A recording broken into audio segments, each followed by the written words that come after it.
আমরা আমাদের বাচ্চাদের বলি, এই আব্বু এদিকে, ওই দেখ তোর খালা খালু আসছে, যা দৌড়ি গিয়ে সালাম দে।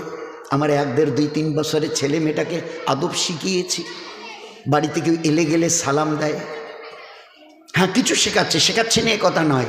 ওই তোর খালা খালু যাচ্ছে, মা কোলে নিয়ে হাত বাচ্ছে, ভাই সাহেব ওই যে তোমার ভাইস্তা দেখো যে টাটা দিবে লাগছে, টাটা তোর তোর নানা বাড়ি যাচ্ছে, নানাজি টাটা দে নানিমা টাটা টাটা টাটা।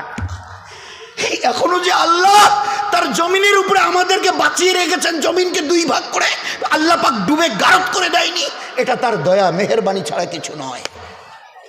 নাম নিচ্ছি শ্রেষ্ঠ নবীর, আমি নাকি শ্রেষ্ঠ উম্মত, আর আমি আর নিজে মা হয়ে আর বাপ হয়ে বাচ্চাকে ইহুদ আর নাসারা টাটার বাই বাই শেখাচ্ছি।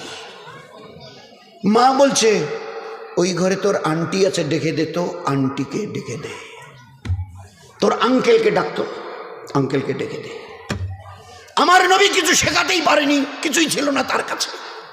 হায় রে আফসোস, ধিক শত ধিক আমাদের। আমি মাঝে মাঝে বলি, আপনারা যখন ওই কাক হয়ে ময়ূরের পাখা লাগান, কাক হয়ে ময়ূরের পাখা, এইবারে গিয়ে কোনো সোনার দোকানে, মিষ্টির দোকানে, কাপড়ের দোকানে গিয়ে যখন বাচ্চারা আঙ্কেল আন্টি এইসব বলে, তখন বিনা পয়সায় মিষ্টি খাওয়ায় তো, বাসের কোনো ভাড়া নেয় না তো, গয়না নিলে কোনো দাম দিতে হয় না তো। তো এইসব কিসের জন্য এই বলছেন? আল্লাহ পাক কোরআনে করিমের মধ্যে খালা খালু দাদি দাদা এগুলো কিচ্ছু শেখায়নি। আমাদের নবী কাকে কি বলে ডাকতে হবে, মামা মামানি কিচ্ছু শেখায়নি। খালুজি খালা আম্মা কিচ্ছু শেখায়নি। ফুপাজি ফুপু আম্মা কিচ্ছু শেখায়নি। আমাদের নবী কিচ্ছু জানতো না।